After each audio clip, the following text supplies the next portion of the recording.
All these fishermen head out near the Bermuda Triangle to catch fish, but none of them imagined they would face such dangerous and mysterious things out there. They were about to discover the real truth behind the Bermuda Triangle. Our story begins with a captain named Billy, who owns a boat where several of his friends work with him.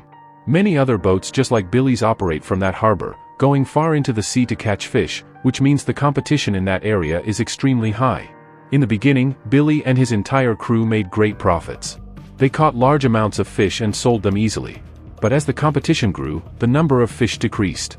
Now they were catching far fewer fish than before, and their profits had dropped. Most of their money went into maintenance and losses. Billy, being the owner, had to bear all of it, yet he always paid his workers well. He never hesitated in that because he knew these laborers trusted him and came to work for him. If there was a loss, Billy believed it was his responsibility to handle it. When Billy returned from another long day at sea, his face showed clear disappointment. They hadn't made good profit again.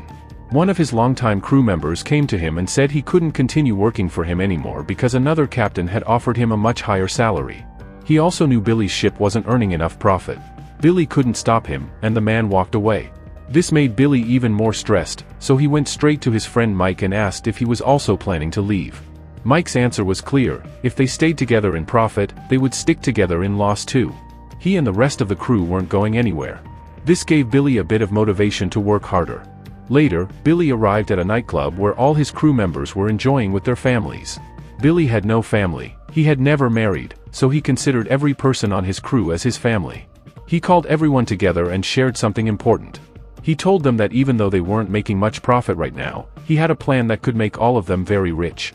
Billy explained that the entire fishing area had become crowded with boats catching the same kind of fish, so instead of fishing there, they would head to a specific spot near the Bermuda Triangle. Most fishermen knew about this location, but no one had the courage to go there. Just hearing the name, Bermuda Triangle, was enough to shake anyone's soul. It was that dangerous. Yet Billy was talking about fishing right next to that place. Everyone hesitated for a moment, unsure if Billy's idea was safe or not. But Billy assured them that he knew a route that didn't go through the triangle but passed safely along its side, so nothing would happen to them. Seeing how confident he was, the rest of the crew agreed. Jack and Mike were fully ready to accompany him. Now Billy just needed a solid plan before they moved forward. He began preparing, loading all the necessary supplies onto the boat with help from the crew. Before leaving, Billy visited his old crew member Rick, who no longer worked in fishing and was now doing a regular job at a private company because he had no other choice. Billy offered him a spot on the mission, telling him they were going to fish near the Bermuda Triangle where they could catch rare species no one could even imagine. He convinced Rick that they would make huge profits afterward. After a lot of persuasion, Rick finally agreed to join. All the members gathered to discuss the plan, but soon it became clear that Rick and Mike didn't get along. They started arguing and even got into a physical fight, forcing the others to pull them apart. Billy reminded everyone that they didn't have time for this nonsense. They had to leave. One by one, the crew boarded the boat, and it departed from the harbor. Their wives stood at the dock, waving goodbye as they sailed away. But none of them had any idea that the direction they were heading toward was a place from which returning alive was almost impossible. Billy and his crew had already begun their journey toward their destination. They knew it would take several days to reach the Bermuda Triangle, so they carried enough supplies to last the entire trip. Billy assigned each member their specific duties, and everyone followed the plan. All the food they had gathered was stored inside the freezer so that it wouldn't spoil if seawater splashed into the boat. Near the Bermuda Triangle, the waves were known to become extremely violent, and there was always a high chance of boats sinking. Because of this, Billy's crew was fully prepared to face any consequences. All they had in mind was catching a massive amount of fish. That was the entire reason they were heading toward such a dangerous place. No one had ever dared to go there, and those who did never made it back. Following their routine, an entire day passed, but they still had several days left to travel. They eventually reached a checkpoint Billy had marked, located just before the Bermuda Triangle. The weather there looked surprisingly clear. Jack was shocked and rushed straight to Billy's cabin. He pointed out that there wasn't a single storm cloud in sight. Billy had told them earlier that this checkpoint usually had thick, dark clouds and even small storms. But now the sky was completely clear. There was no sign of a storm anywhere. Billy was just as shocked because the weather reports he had relied on predicted rain at this exact spot. Seeing no storm, Billy started thinking that maybe the storm had stopped. It made sense. It must have been coming from the Bermuda Triangle, and maybe its intensity had weakened midway. Still, Billy reassured Jack that the rest of their journey would go just as planned. He had carefully planned everything, and it needed to be absolutely perfect. From here, they continued their journey toward the Bermuda Triangle. Meanwhile, in another location, we see a weather monitoring center that kept track of conditions in the surrounding areas. A senior employee there sat down at his desk to begin work when he suddenly noticed a massive storm building and moving outward from the Bermuda Triangle. Its intensity was so extreme that even he was shocked. No storm in that region had ever reached such a dangerous level. He immediately shared all the data with his higher-ups so the officials could be alerted. But the real problem was that Billy and his crew had never informed anyone about their plan to head toward the Bermuda Triangle. No one even knew they were out there. Days passed, and Billy's team finally reached the point that ran right along the side of the triangle. They couldn't enter the triangle itself, it was far too dangerous. That's why Billy had planned a route that stayed along the edge.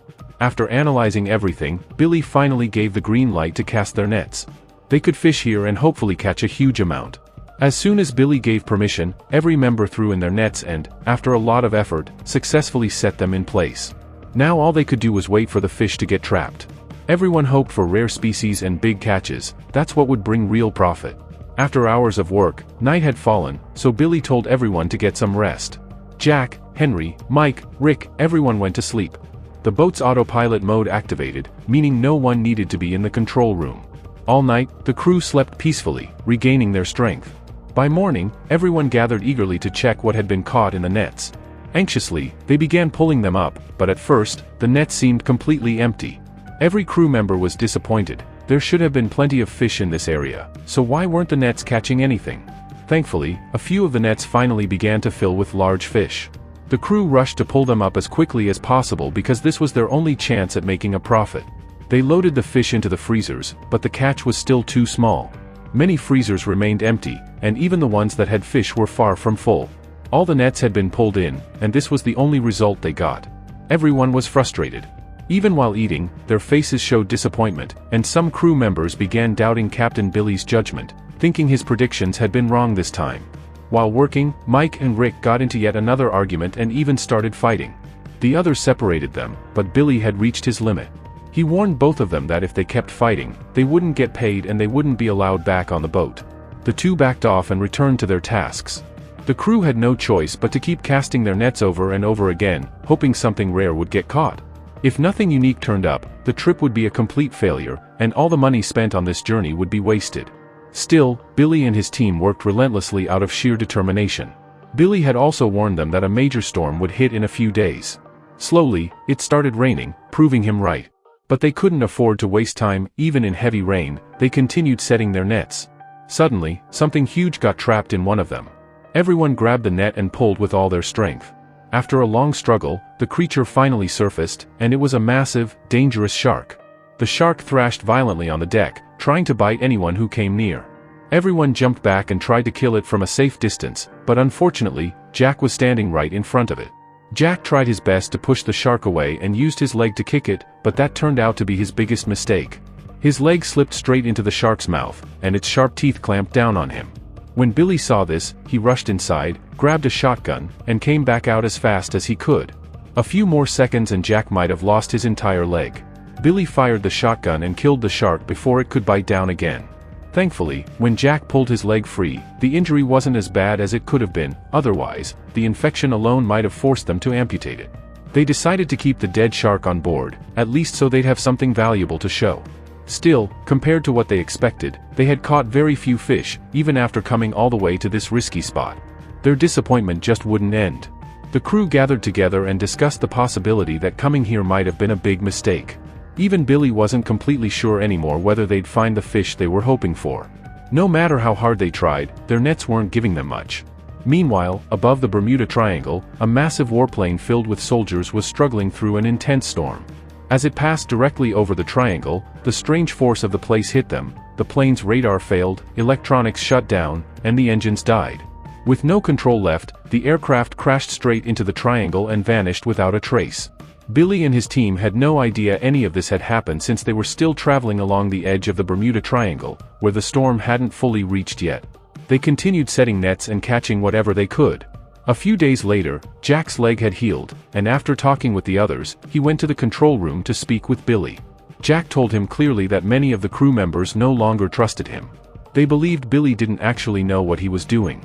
They still hadn't made much profit, and if they had stayed at the harbor, they could have earned better money working under another captain. Hearing this, Billy snapped. He had been working non-stop, pushing himself to the limit, and now his own crew was doubting him. He scolded Jack, telling him that he pays him to work, not to spread pointless negativity that doesn't help anyone. So Billy scolded Jack and sent him back to the others, telling him to keep working non-stop. It was the first time Jack had seen this side of Billy, but it was obvious, Billy was angry too. He had invested so much money into this trip, so he needed to make a profit no matter what. That's why, starting the next day, all the crew members worked even faster, setting nets again and again to catch as many fish as possible. Now, if we imagine ourselves stuck in a situation like this, where we must catch fish no matter what to earn money, let's look at two scenarios. First, a single person using a fishing rod who wants to catch a lot of fish. The very first step in fishing is choosing a good spot. Most fish hide near rocks, plants, or the sides of rivers. If you find a spot like that and sit there, your chances of catching a lot of fish increase. Remember, fish are most active in the morning and evening, so choose those times. Use anything you can to attract them, like a fishing line with multiple hooks to increase your chances. And don't forget to put worms or insects on those hooks, that's the key to drawing fish in. Now for the second scenario, like the one happening on the boat, where many people are working together using nets to catch fish in large quantities. There are two types of nets they commonly use. The first is a cast net, which is thrown by hand. The second is a seine net, which is lowered into the water and left there until the fish swim into it.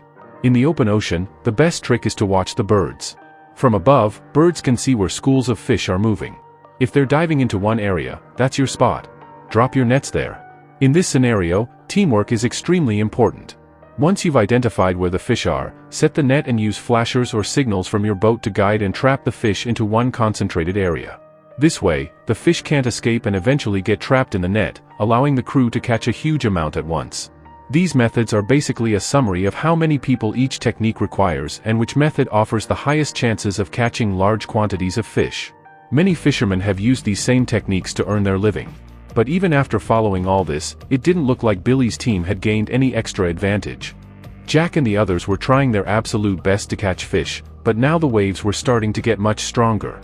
And when the waves pick up speed, the fish dive deeper, moving in groups far below where the nets can reach. Mike asked Rig for more bait, but because the boat was rocking so hard, all the bait slipped and fell into the water. Rig began scooping it back up with the net while the others helped him.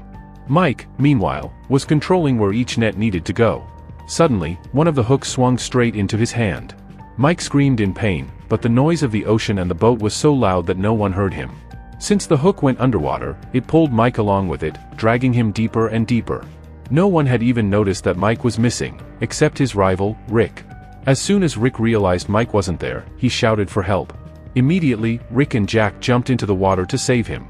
Mike had already been pulled far below by the hooked line, but luckily Rick reached him just in time. He cut the line and brought Mike back up. When they got Mike onto the boat, he wasn't breathing. Everyone panicked, but Billy rushed in and started CPR on him. After several tense moments, Mike finally started breathing again. They took him inside for treatment, removed the hook from his hand, and gave him an injection to prevent infection, because out here, infection spreads fast and his injury was deep. The next day, after some rest, Mike walked up to Jack and thanked him for saving his life. Jack told him clearly that if Rick hadn't been there, Mike would have died. Despite their rivalry, Rick was the one who saved his life. Deeply emotional, Mike went to Rick and thanked him, and it finally looked like their feud was over. They talked kindly to each other, but kindness alone doesn't pay the bills. They still needed to catch a massive amount of fish, which wasn't happening yet. The waves kept getting stronger, and now they could feel the storm closing in. After a night full of struggle, morning finally arrived. Their crewmate, Sin, walked into the cabin and told Billy that the others wanted to talk to him. Once Billy came inside, everyone stared at him with suspicion. Jack and the rest told him that several days had passed, yet nothing had turned out the way Billy promised. If they weren't making any profit here, they should head back. The storm was causing too many problems as well. Billy tried once again to convince them. He insisted that based on his calculations, there would be no storm tomorrow. The calm waters would give them the perfect opportunity to catch fish, since low waves mean the fish come closer to the surface. Billy eventually persuaded them, and surprisingly, the next day really did bring clear weather. Everyone became excited and began casting their nets non-stop. Soon, they started catching big fish in huge quantities. One after another, the nets came up full, and they packed the fish into the freezers as fast as possible. Within just a few hours, they caught so many fish that all the freezers were completely filled. This was the highest catch they had ever made on any mission. If they took this haul to the market, they would earn millions of dollars, enough money that they wouldn't need to work for years. Satisfaction and relief were visible on every face. They all knew how massive their profit was going to be. Their entire boat was now filled with all kinds of fish, and this was exactly why they had come here. No fisherman or company usually visits this area, which means the fish here are untouched and plentiful. But along with all these fish, a dangerous problem was waiting for them. After a while, Sin came running and reported that the freezer had broken down. It had developed a technical fault that couldn't be fixed out there. Everyone panicked, because without the freezer, they couldn't preserve the fish. Within a few hours, once the ice melted, the fish would start to rot. Rotten fish can't be sold, and without selling them, they would earn nothing. There was only one solution: they had to return to the city as fast as possible. Billy was also stressed because if they traveled back along the same route, skirting the edge of the Bermuda Triangle, it would take much longer now that the boat was heavier. It would take at least half a day, and they didn't have that much time before the fish spoiled. The second option was to go straight through the center of the Bermuda Triangle. That route would get them home in just a few hours and keep the fish safe. But obviously, going through the Bermuda Triangle was extremely dangerous. There were mysteries there no one had been able to explain. Billy laid out both options to the crew. If they took the safer side route, all their fish would spoil and everything they worked for would be wasted. But if they crossed through the Bermuda Triangle, they would face danger, but also had a guaranteed chance to become millionaires. After thinking for a long time, the crew agreed. They were willing to risk their lives for the kind of money waiting for them. Without hesitation, they steered the boat straight toward the Bermuda Triangle. Ahead of them, they could clearly see a massive storm forming. Crossing it would be crucial. Billy immediately informed the rescue team of their location. Based on the information they received, the rescue team warned them not to enter the Bermuda Triangle under any circumstances. A massive, high-magnitude storm was raging inside the Bermuda Triangle, but by the time the warning reached them, it was already too late. Billy and his entire crew had crossed the boundary and were now fully inside. There was no turning back. Billy stayed on deck with a few members to control the boat, while the rest took shelter inside because the storm waves were crashing violently over the vessel. Still, everyone trusted Billy to get them through this alive. Even though the rescue team had warned them not to enter, they pushed ahead, forcing the rescue team to dispatch a helicopter for backup. But the storm was so severe that the helicopter quickly lost communication with the captain. They couldn't track the boat's location and were operating blindly over the ocean. The helicopter kept searching as the storm intensified, waves rising to terrifying heights no one could withstand. Billy struggled to keep the boat steady as it tilted dangerously. Jack stayed with him in the control room to help, but suddenly the anchor ripped loose and smashed straight through one of the control room windows. Now water was flooding the room with every wave. Everyone was alerted, and Billy and Jack were the most stressed. Billy ordered Jack to hold the controls while he went up to cut the anchor loose. If they didn't, the boat would flip completely. Jack argued that even cutting the anchor wouldn't save them, the boat was too unstable, and sinking seemed unavoidable. But Billy didn't listen. He climbed up into the storm and began cutting the anchor free. Meanwhile, the rescue team continued their search despite the raging storm. The helicopter circling above was running low on fuel. If it ran out, the entire aircraft would drop straight into the sea. Another rescue plane nearby was supposed to refuel them, but the storm was so violent they couldn't manage the transfer, forcing the helicopter to continue without fuel. Inside, the two soldiers on board realized they needed to turn back, but technical issues started hitting the control systems. Short circuits spread throughout the helicopter, making it uncontrollable. The soldiers decided their only option was to jump. One soldier leapt into the ocean, but the pilot was trapped inside as the aircraft spiraled down into the water and sank. Massive waves crashed over the area, and even the soldier who jumped couldn't survive. Anything that enters the Bermuda Triangle is destined to be destroyed. Meanwhile, Billy and his entire team were trying to fix their boat. Billy first cut the anchor so the boat could straighten out, but it was still unstable. Everyone rushed inside and tried to cover the broken window, but the wind was so strong that the steel plate kept flying off. If things continued like this, they wouldn't be able to escape. The waves had grown extremely intense, rising even higher than before. Bailey was completely confused and blamed himself for causing all of this. Everyone was still on the boat, but a massive wave hit them so hard that the boat flipped over, though thankfully, it righted itself afterward. Billy tried to reassure everyone, saying they just needed to hold on a little longer, and soon they'd make it through the storm and return to their everyday lives, without having to struggle this hard again. But looking at the faces of the other crew members, it was clear they no longer trusted Billy this time. Suddenly, as the storm intensified, Sean fell into the water and everyone rushed to save him. Jack quickly grabbed a fishing pole and pulled him back up. Luckily, they managed to save Sean, but they were all still in danger. They kept struggling to survive the storm for a long time until they finally saw a few rays of sunlight. Hope rose inside everyone. They thought they were finally going to make it. But those rays of light disappeared again behind a massive wave. None of them had ever seen a wave that huge in their entire lives. No one knew how they were supposed to survive it. Now whatever was going to happen would be decided by that wave. Soon, they were trapped right in the middle of it, and the boat flipped again. No matter how hard they tried, it wouldn't flip back upright. They were trapped from all sides. Jack and the others kept telling Billy they needed to abandon the boat or they would drown along with it if it sank. But for some reason, Billy refused to leave. The boat was his whole life, and if he left it behind, he didn't know how he would survive afterward. Despite everyone telling him to escape, Billy stayed inside, holding onto the boat. It was certain he wouldn't survive. But even the others who jumped into the Bermuda Triangle's waters died for unknown reasons, even though they were skilled swimmers. What is in that water? No one knows.